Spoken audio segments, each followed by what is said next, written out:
Hi students, and welcome to today's live IELTS class.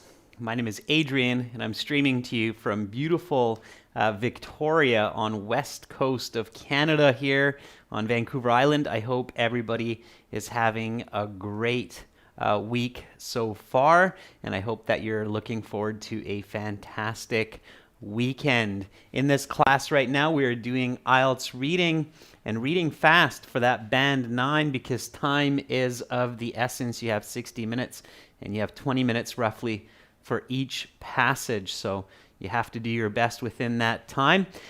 This lesson is presented to you by aehelp.com for academic IELTS success. Check us out there. And for the general IELTS, visit us at IELTShelp.com. That's generalieltshelp.com. On both of those websites, we have lots and lots of materials for you to improve your reading, as well as all the other sections. We have videos, practice exams, interactive courses, lots and lots more. I'll show you what those websites look like real quick. This is our academic IELTS website here with the blue background. You can click that big red button to join our premium package. It is a one-time payment for lifetime access. We are British Council IELTS Registration Center, and we are certified British Council agents. For the general IELTS, it's the green background at gieltshelp.com. Again, click that big red button, and it's a one-time payment. Not a lot of money, but a lot of great strategy and practice materials. Welcome, Rashika. This is members chat class. Welcome, members. If you'd like to become a member, click the join button next to the subscribe button. You can also follow us on Instagram for academic IELTS, IELTS_AEHelp, or GIELTS Help for general IELTS. And we have apps. You can download our apps from your app stores, Academic IELTS Help or General IELTS Help. Those apps link with our websites, so definitely check those out. If you have some questions, you can always send me an email, adrian@aehelp.com, and I will get back to you in due time. After this class, we will be continuing with the Task 2 essay that we started yesterday. If you missed that, no worries. We will go through the introduction together. Now, let's get into some reading. So, here we go. This is today's reading passage. It's coming out of our first exam, and it is reading passage 3, which is arguably the most challenging reading passage. The title of this passage is Causes of the American Economic Crisis. Many people probably still remember that back in 2007, 2008. We can see a picture here. It's showing some numbers, what looks like stocks or the stock market. And of course, during that time, stocks went down. There was an economic crash of sorts. So when I read the title and I look at the picture, I think about, hey, what might this passage be about? So it's obviously going to be about the financial troubles during that American economic crisis. And the reasons for that. Now, I've read the title. I've thought a little bit about it. I've done a bit of prediction.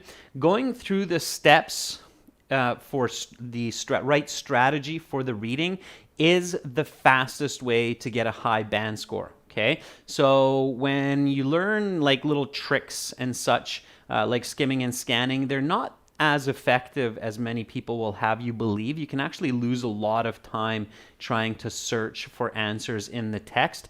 The text is designed in such a way that you cannot really skim or scan for answers past a band 5.56.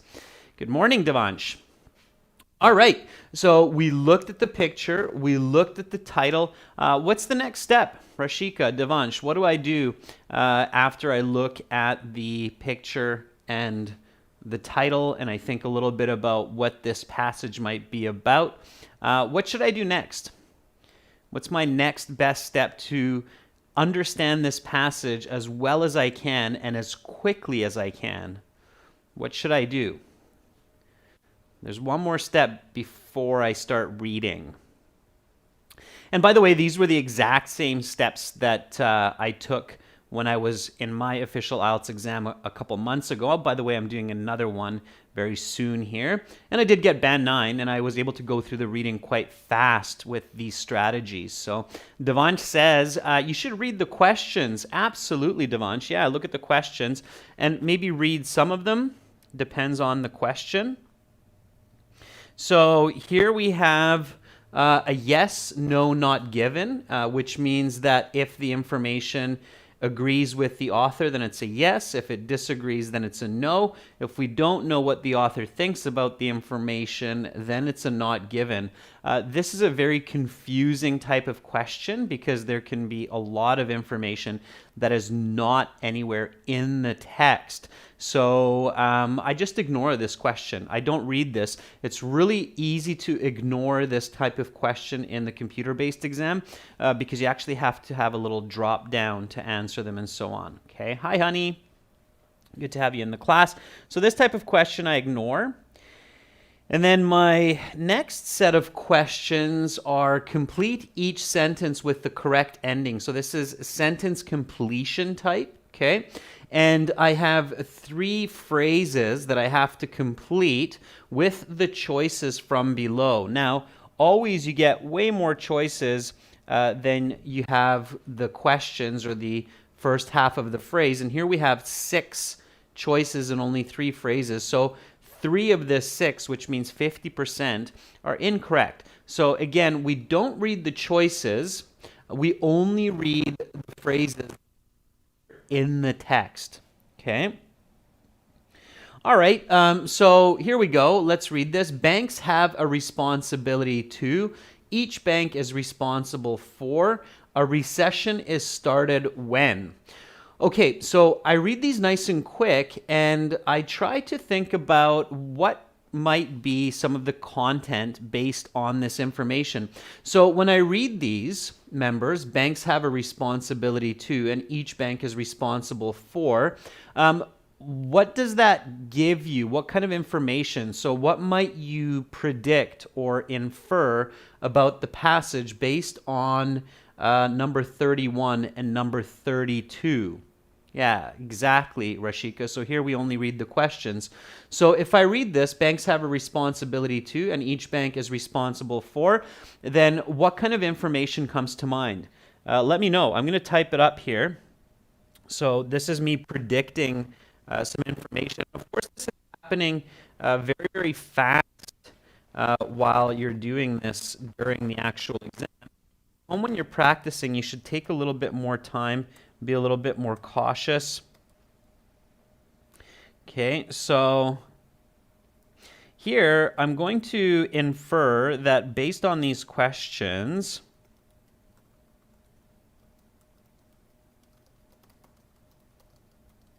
the passage includes information about the responsibility that banks have to maintain financial stability, and if they do not, this can lead to financial problems on the national and even international level.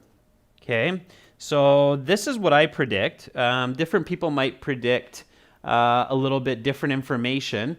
Rashika says the responsibilities of the bank. Certainly, Rashika, that's a first step. Try to think past that. So try to think about what is the responsibility of the bank, right? So that would be another question that would pop up in my mind, like, what is the responsibility of the bank? So likely the passage will give this information, okay? So what are banks responsible for? And I guess this would be my inference, keeping people's money safe and making smart investments. Okay, Because, of course, as we know, banks invest people's money, and hopefully they do it in a very smart way so that it generates more money and not less money, right? So that kind of information should race through your mind as you're quickly going to read that passage soon and infer the information that's contained in the passage. Okay, so let's see the next one here.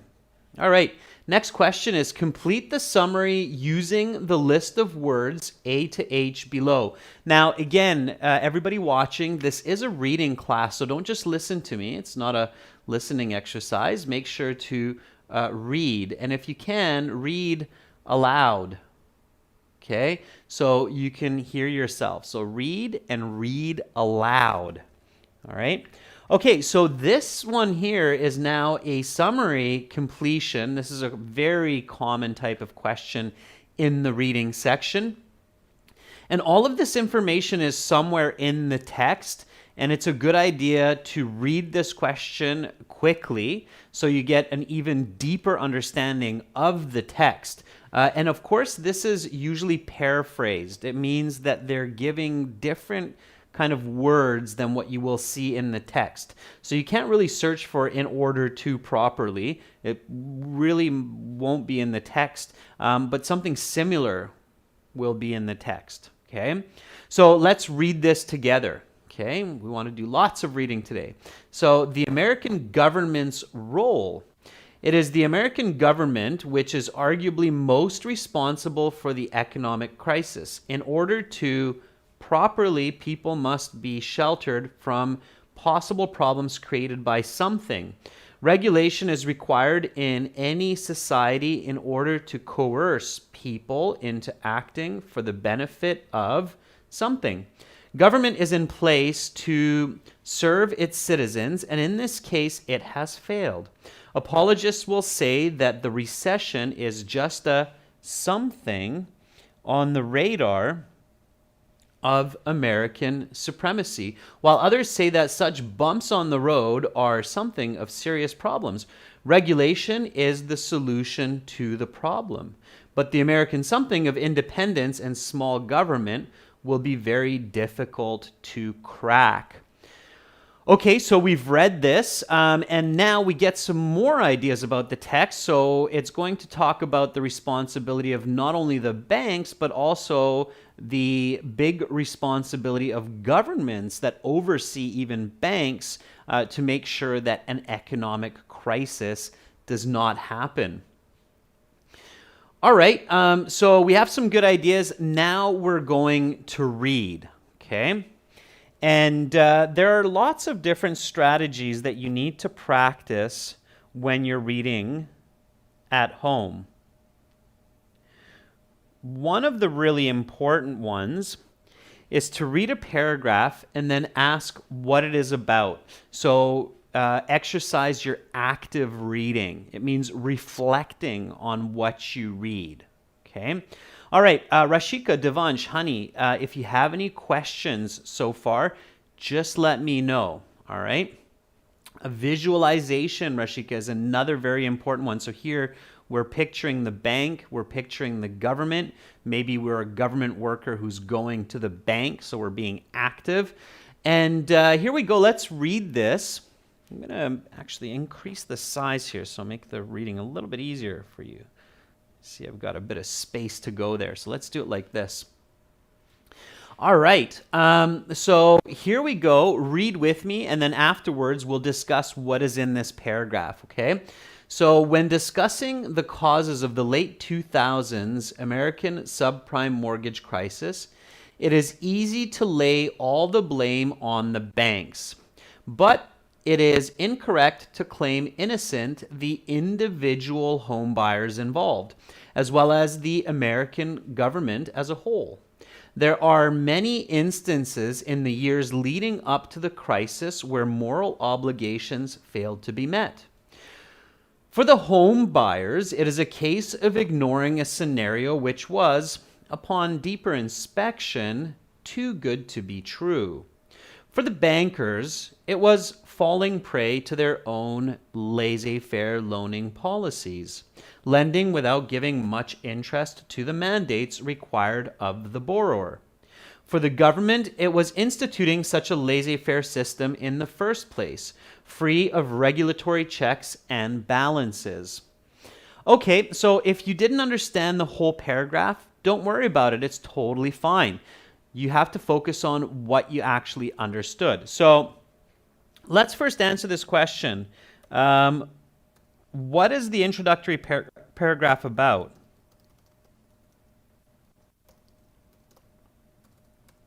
Okay, and you want to give a nice, complete, clear answer for this. Welcome aboard, Saga. So what was this introductory paragraph about? What is the author telling us here about this economic crisis so far? What have we learned from it? Okay. Natalie, very good. Natalie says the shared responsibility for the crisis. Rashika says the cause or the causes of the crisis. Yeah, so it basically says that there were several entities at fault for the economic crisis: the government, the banks, and the individuals. Okay, and it does tell us how. So how were they responsible? Okay, so it does give us a quick insight. It's basically the whole introduction here is sort of a thesis. How were they responsible? Let's see who understood a bit of this. Okay. Kuldeep says problems of the past banking system in the US. Yeah, absolutely. And what were those problems? So what was the problem of the banks? What was the problem of the government? And what was the problem of the individual in this case? Now, maybe you remember this because it is modern history, and I'm sure many of you experienced some of this or saw a lot of news about it. Natalie says credits. Devansh says lending money without any checks. Yeah, okay. So banks lending money without any credit checks. Individuals borrowing money without being able to pay it back. And the government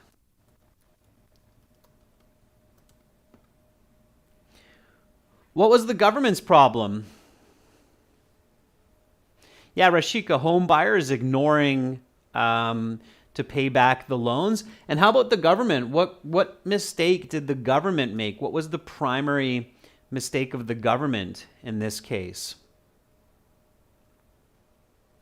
Let's see if anybody got that. It does say it. Yeah, Natalie says no regulations. Yeah.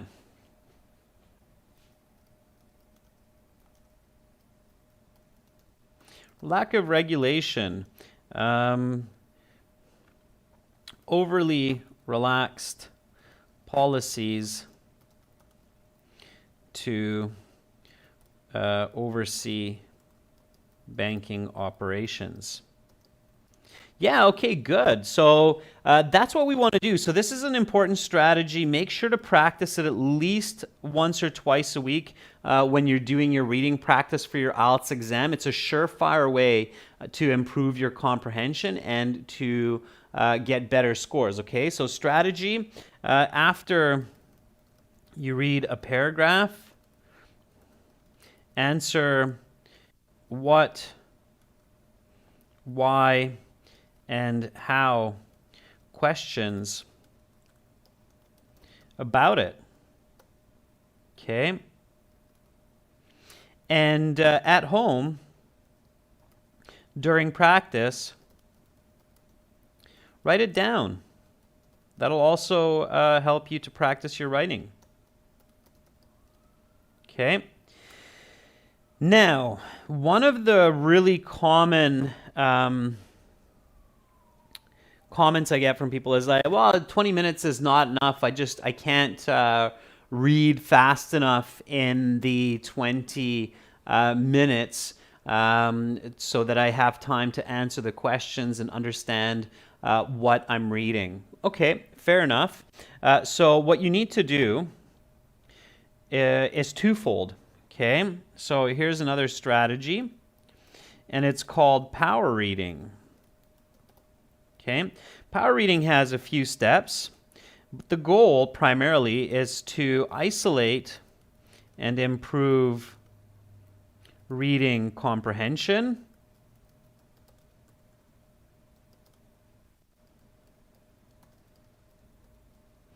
and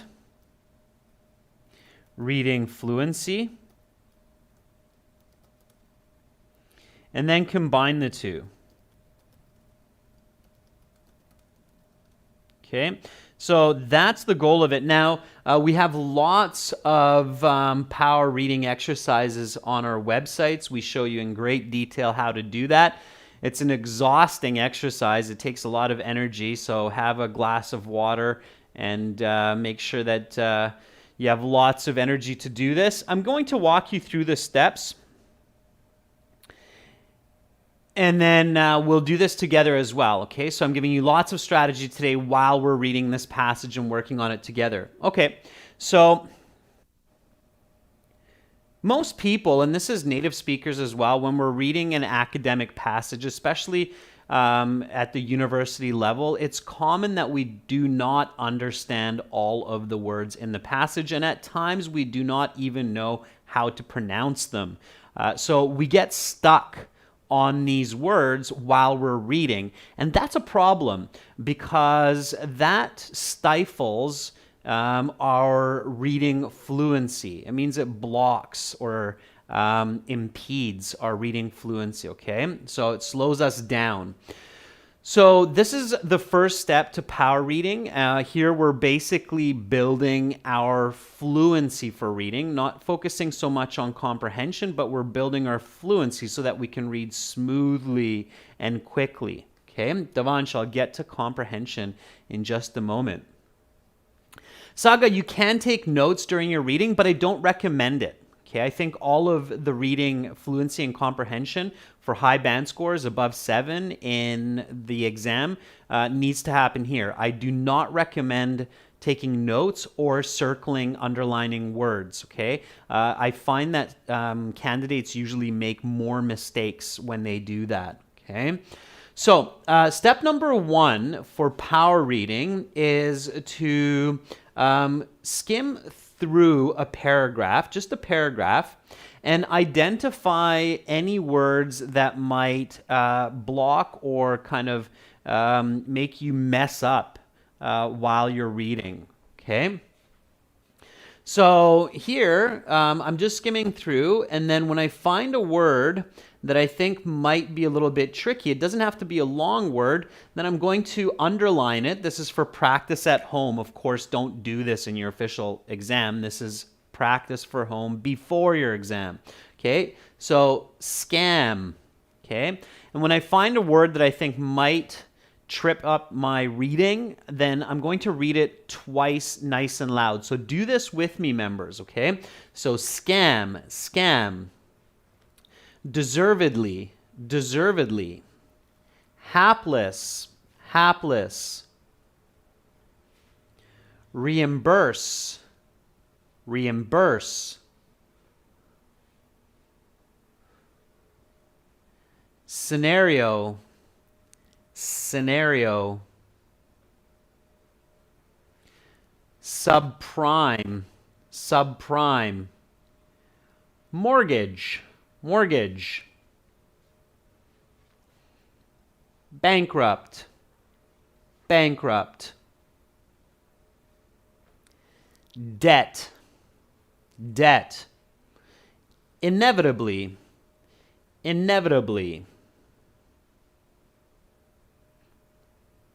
Populace, populace.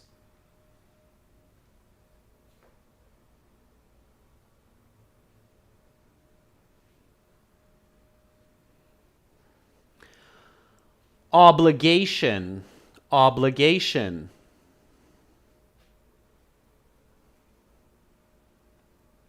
Subprime, subprime. Mortgage, mortgage. Counter-argument, counter-argument.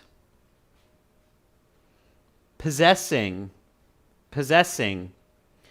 Trustworthiness, trustworthiness. Unreasonable, unreasonable.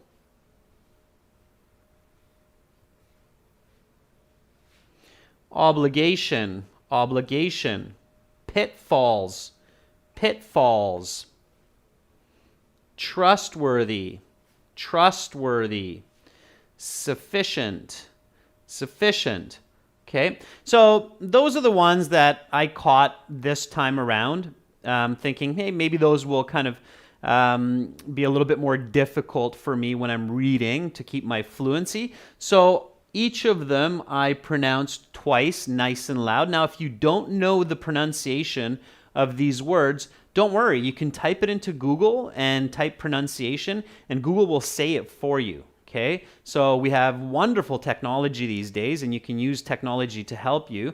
If you're like, oh, I have no idea, is that Sam or scam or what? Type it into Google, and Google will give you the pronunciation. Okay, when you're doing this step, more is better than less. So if you think that might be a difficult word, then underline it. You're going to find out in the next step anyway, because in the next step, we're going to now read this this paragraph nice and smooth now that we've identified these words. Okay, so here we go. Read with me. If a person falls prey to an email scam, the blame is deservedly placed on the hapless person. Society feels pity for them, but nobody feels the government should reimburse the individual for their lack of caution.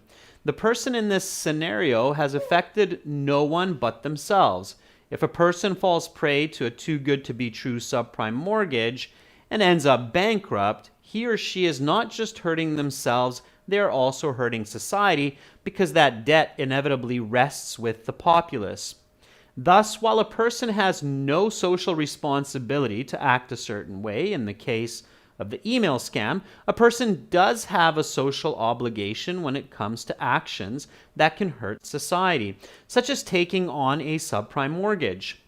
The counter-argument here is that that people perceive banks as possessing a certain level of trustworthiness, and that it is unreasonable to expect people to have their too good to be true radar active when dealing with banks.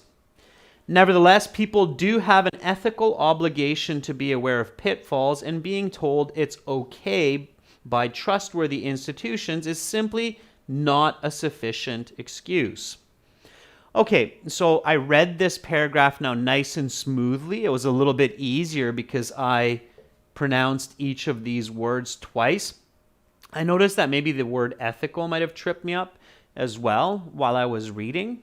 Okay, so here I'm not focusing on comprehension. Okay, the important point here is to separate out the different elements of reading effectively and reading quickly.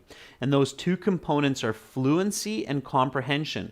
So right now I'm just working on fluency, and then I'm going to isolate comprehension, and then I'm going to combine the two. Okay, so that's the goal here. That's the idea behind this strategy. It's a good way to think about it as like sports. Okay, so if we're talking about football, right, then people who play football competitively, they don't just go out on the field and play football every day, but they do practice for different skills. So they practice shooting the ball on net, they practice, or on goal, they practice passing the ball, they practice heading the ball, throwing in the ball, and then they put it all together, okay? It's the same idea when you're doing reading and writing as well. You want to isolate the different skills within reading and writing, work on them, and then put it together. So it's good to read every day for fun as well, but it's also good to do this, okay? It's more efficient. and you'll become a better reader. All right, so step 1, we underlined, pronounced each word twice. Then we read the entire paragraph nice and smooth. And now for the next step is where you want to have a sip of water, because the next step is kind of fun and challenging. So in the next step, you want to, and you're doing this aloud, okay? So these steps, step 1, 2, 3, you're doing it aloud, okay? Not just in your head, but you're actually verbalizing so that you can hear yourself and you can train the muscles of your mouth, your tongue, and your eyes and your ears to all work together, okay? So in this next step, you're going to read the paragraph again.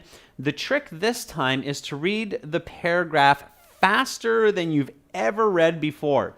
So whatever that speed is for you. Now, you don't have to read perfectly. You don't have to read every word. The goal here is that you're pushing your brain, your eyes to read faster than what you're comfortable with and faster than what you're used to. So I'm going to step back to show you this step here, and I'm going to read this as fast as I can or faster than I can to kind of push my reading fluency, okay? So here we go. If a person falls prey to an email scam, the blame is placed on the hapless person's side, feels for them. Nobody feels the government should reimburse the individual for the lack of caution. The person in this scenario affected no one but themselves. If a person faces a subprime mortgage and ends up bankrupt, he or she is not just hurting something, they're hurting society, because debt inevitably rests populace. Thus, while people are no society responsible to act a certain way in cause of email scam, a person does not have social obligation when it comes to actions that hurt society, such as taking on subprime mortgage. The counter here is that people perceive banks possessing a certain level of trustworthiness. It is unreasonable to expect people to be too good to be true radioactive when dealing with banks. Nevertheless, people have the ethical obligation to be aware of pitfalls and told it's okay to trust institutions is simply not sufficient excuse. Whew, okay. So I stumbled a couple of times and I had to skip a few words because my tongue wasn't able to keep up with my eyes.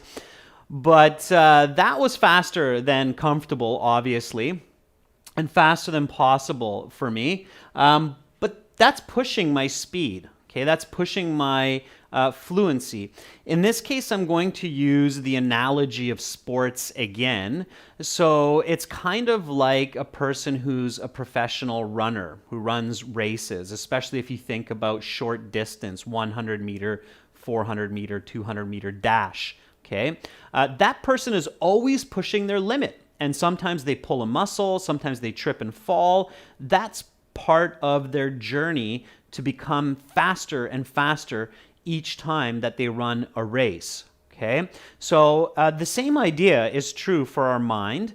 We can train it to be faster in any language, in your language, in a second language, but you have to push yourself, okay?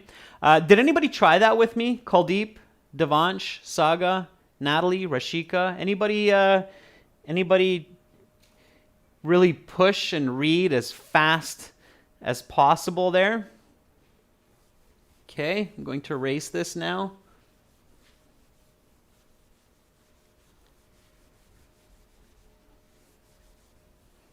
While I wait for your answers, I'm wondering if anybody took that brave step. It takes a little bit and a lot of energy. So do this when you're rested. It's hard to do if you're tired. Okay. Natalie said, couldn't do it. I'm getting ready for work. All right. Saga says, I was faster than you. Nicely done, Saga.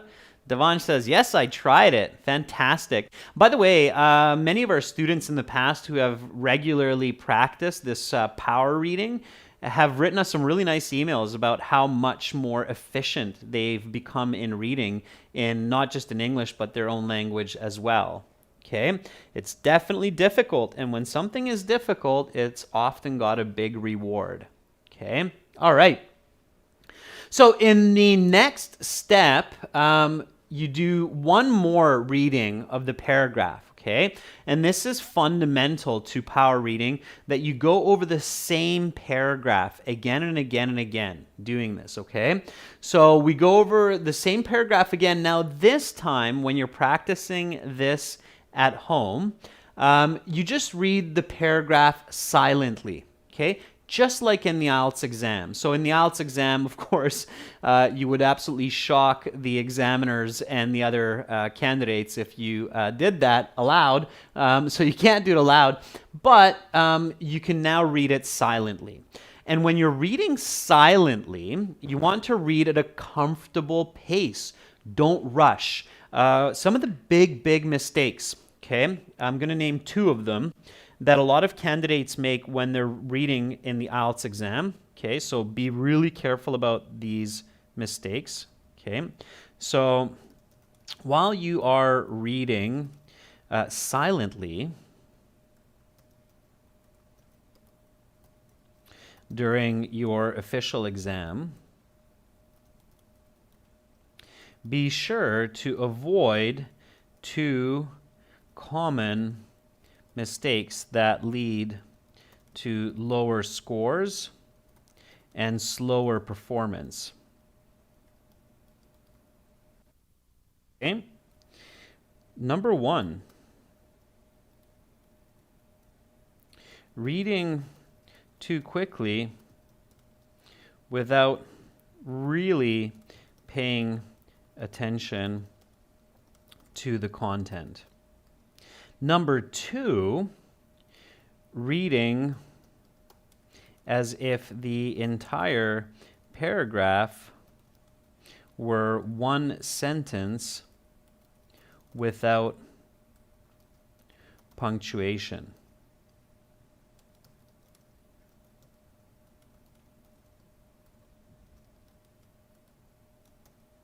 Okay, so keep in mind that you must read silently as if you were reading to an audience at a comprehensible speed and with punctuation. Okay, I can't stress enough how important that is, all right? It's really important, okay? All right, so now when you're practicing power reading, you want to read this again silently, paying attention to punctuation with a comfortable speed, okay? You have about 10 minutes to read the passage, each passage, and you still have lots of time for the answers if you do that. Now, 10 minutes is actually a fair bit of time. It's not a very fast read, okay? So I'm not going to read silently because that would be really boring right now. You would just see me stare at this paragraph. So instead, imagine that I'm reading silently, and I'm going to read this paragraph one more time aloud at the speed that you should be reading silently. Now, in this step, you're paying attention to what the paragraph is about. Okay, it's your 4th look at this paragraph. So now you're focusing on comprehension. Now you're not focusing so much on the fluency. That was step 1, 2, and 3, but you're now focusing on the comprehension. And you repeat what we did at the beginning, where you focus on what is this paragraph about? Why is it telling me this? How is it supporting this information? Okay, so here we go. If a person falls prey to an email scam, the blame is deservedly placed on the hapless person. Society feels pity for them, but nobody feels the government should reimburse the individual for their lack of caution. The person in this scenario has affected no one but themselves. If a person falls prey to a too good to be true subprime mortgage and ends up bankrupt, he or she is not just hurting themselves, they are also hurting society, because that debt inevitably rests with the populace. Thus, while a person has no social responsibility to act a certain way in the case of the email scam, a person does have a social obligation when it comes to actions that can hurt society, such as taking on a subprime mortgage.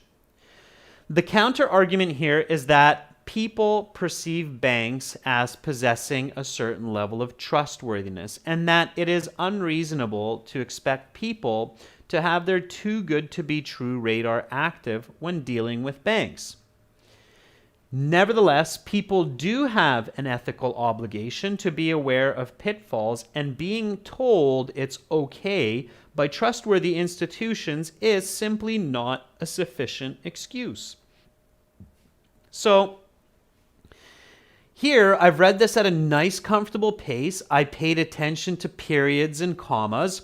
I made sure to intonate, and that would be my inner voice as well. Okay, so my inside voice would be the same. All right, it's really important to practice your inner voice when you're reading so that it is nice with intonation, with good punctuation. Okay. All right, so now I ask myself, what is this paragraph about? Well, in my opinion, it's about the individual's responsibility when getting a mortgage. And it gives me an example of an email scam. If I fall for an email scam, I'm just hurting myself. But if I'm not responsible and I get a mortgage that's too good to be true, then I'm hurting everybody else. Okay, so I got that information. Of course, I read this 4 times now, right? So that's power reading in a nutshell. Again, to review that, practice that more, ahelp.com or gieltshelp.com has that in the reading lessons. Okay, so check it out there. I know many of you have access to the premium courses there. So check that out. All right, so now I'm clear. Okay, any questions, members, about power reading? Any questions about this strategy? Any questions about the steps in this strategy? Like how often should you do this before the IELTS exam? When should you do this? The answer to the how often question is if you do it once or twice each week for 4 weeks, I guarantee you're going to see a nice big improvement in your speaking or your reading efficiency. Okay. Saga, what do you mean by sketchy? I'm not sure what you mean by that. You're unsure of this strategy? If you're unsure of the strategy, Saga, then just try it. Practice it a couple of times. I challenge you. Just spend 30 minutes one day practicing this. Then 2 days later, spend another 30 minutes doing this. And then 2 days later, spend another 30 minutes doing this. And if you don't improve at all, send me an email and let me know, okay? I'm pretty sure you'll be surprised. So that's why I'm challenging you to do this, okay? I'm not the one inventing this, by the way. So if some of you are like, oh, Adrian's invented power reading. No, it's a developed strategy for improving reading that's commonly known, okay? Yeah, so Saga, if you have an exam in a month, I would definitely do this at least a couple times each week, and then you'll see that improvement in your reading, okay? All right, if you have any more questions, let me know. Meanwhile, let's keep reading here. So let's get to the bottom of this passage. Banks have a responsibility. We're just going to read now, okay? So that I'm not going to do power reading for each one because there's no way we'd have enough time. Plus, you might go crazy by the end of it. So we're going to just read here, okay? All right. Honey's asking whether power reading and speed reading is the same or different. Speed reading is kind of an element of power reading. They're overlapping, Honey. So speed reading and power reading have some overlapping components. Absolutely. Okay. Different people call these by different names. It is kind of a type of speed reading. Okay. It's a part of that. Step 3 is definitely speed reading. Devansh, the way that you can build fast comprehension is by going through these steps, because in the last step, in the 4th step, when I read quietly or silently, I'm also combining the fluency that I built up for that paragraph with my comprehension. So that's where the combination happens. Okay, so thinking about the what, why, how, Devansh, is the comprehension part. Steps 1, 2, 3 are the fluency part. And when you're reading silently, you're putting those all together in step 4. Okay. All right. Here we go. So banks have a responsibility to protect their customers and to look out for the general economic health of not just their company, but of the entire industry. The American banks failed in these considerations in each of these regards. First, they offered mortgages to millions of ill-qualified buyers who were clearly not going to be able to fulfill the requirements of the mortgage to make the loan viable. Individual lenders acted selfishly, exploiting very relaxed lending policies to benefit their own finances. Second, banks failed to look after the health of their own companies. This is not a failure of individual bankers, but a failure of those in management positions. Many U.S. companies that need a multi-billion-dollar bailout are an unmitigated disaster.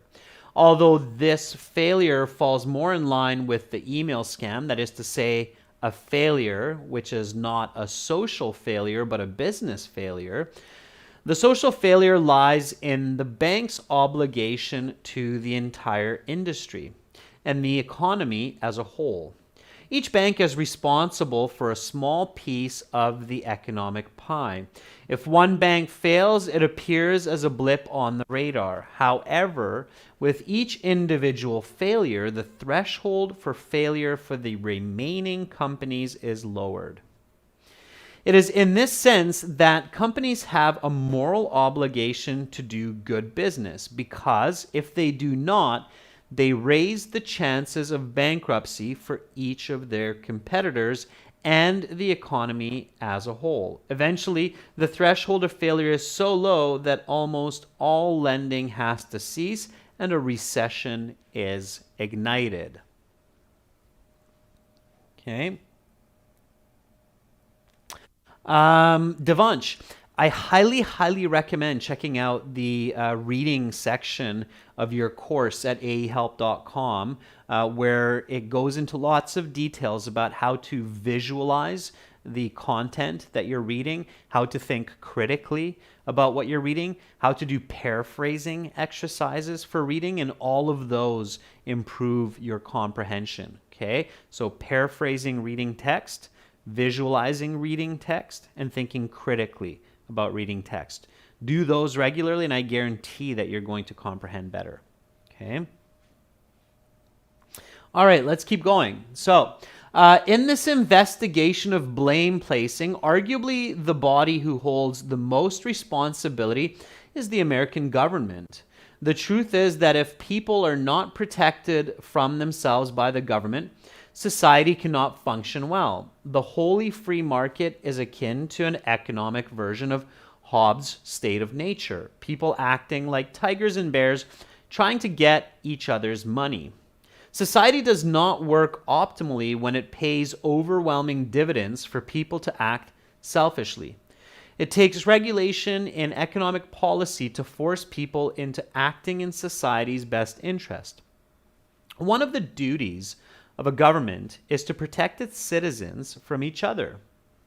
And in this case, the American government has failed catastrophically. Defenders of the free market will claim that this recession is simply a temporary bump in the road for what is arguably the greatest economic power in world history. They will claim that the free market is in the best interest of everyone, despite its rather unsightly undercarriage. In response, it can be argued that the bumps in the road are symptomatic of a system in need of healing by means of regulation. Unfortunately, American culture is such that any regulation is seen as government interference in private affairs. And such intervention conflicts with American ideals.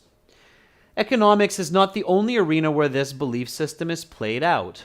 Americans continue to allow their poorest citizens to live without proper health care, and they put the burden of the cost of higher education directly on students. Many European countries fully subsidize higher education.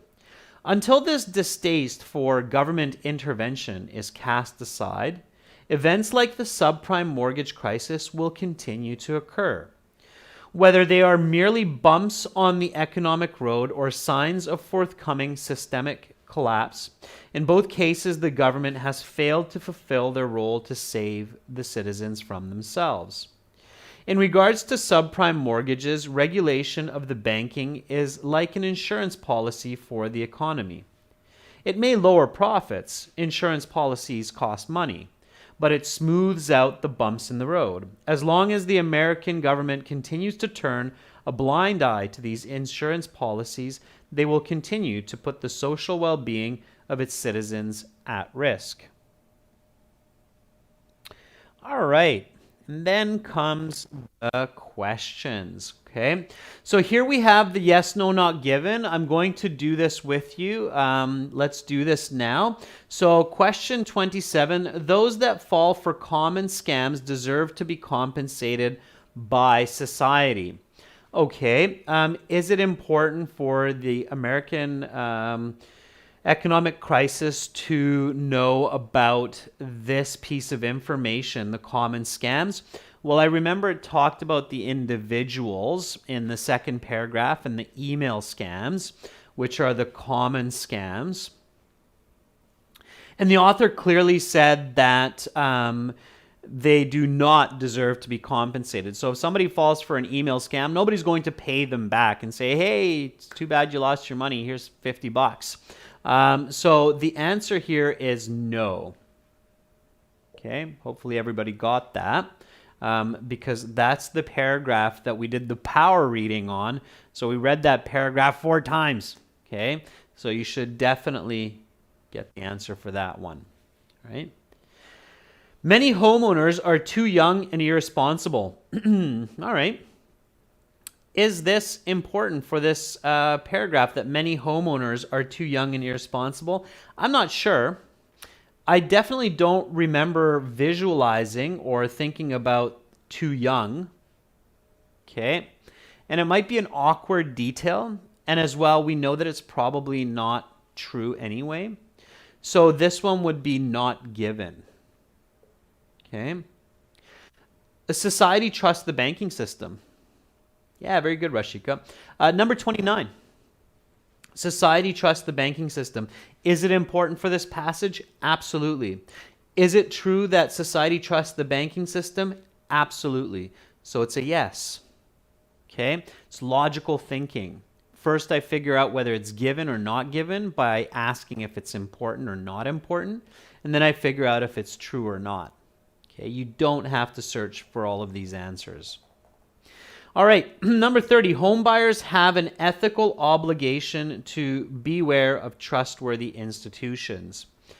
Is that important? Yes. Does the author think that home buyers should be careful of trustworthy institutions like banks? Absolutely. So it's another yes. Kuldeep, it is important. Very good.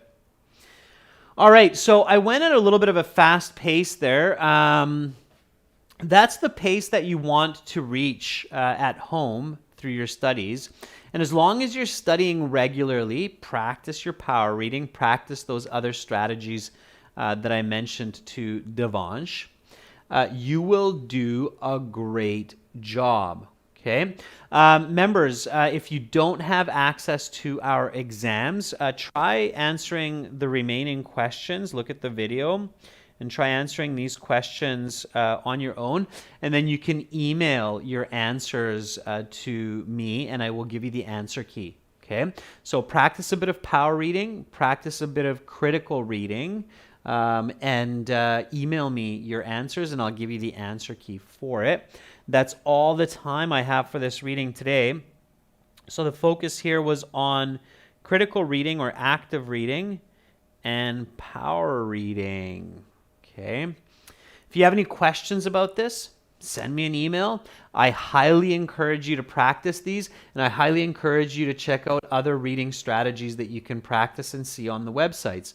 ahelp.com for academic, glshelp.com for general. I will be back in 30 minutes for task 2 writing completion that we started yesterday with the planning and the introduction. So make sure to hang around for that. Okay, you're very welcome, honey. Rashika, I think you said you're off to work. So if you're off to work, have a great day at the office. Thank you so much, Kuldeep, Devansh, Saga, for jumping in. Keep up the good work. And if you can, hang around for half an hour to join me for the next lesson for writing. That's it for reading. For now, I'm Adrian, signing off momentarily. Bye.